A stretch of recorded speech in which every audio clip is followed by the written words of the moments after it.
नमस्कार. आज होता विसर्जनचा दिवस. सकाळी आम्ही फ्रेंडच्या इथे गणपतीसाठी गेलो होतो. तिकडून दर्शन वगैरे करून आम्ही घरी गेलो. जाऊन चेंज वगैरे केलं आणि मग मम्मीकडे आलो. मम्मीकडे आल्यावर आम्ही छान अशी आरती म्हणालो.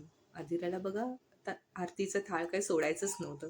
तिला स्वतःच आरती करायची होती. आरती वगैरे झाली त्यानंतर ती तिच्या दादासोबत टाळ वाजवायला शिकत होती.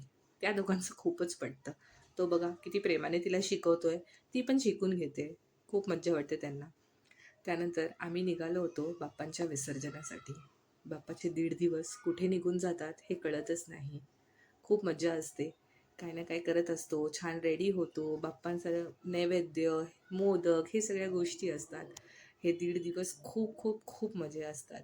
निरोपाचा दिवस खूपच त्रासदायक असतो. डोळ्यातलं पाणी काय आपलं थांबतच नाही. खूप त्रास होतो सगळ्यांनाच.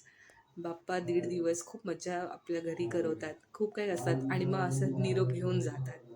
पण पुढच्या वर्षी ते लवकरच येतील. याच मनाने आम्ही त्यांचा निरोप घेतला. निरोप घेऊन झाल्यावर घरी आलो. सगळ्यांचे चेहरे तर पडलेच होते. म्हणून आम्ही जेवण पण काय बाहेरनंच ऑर्डर केलं.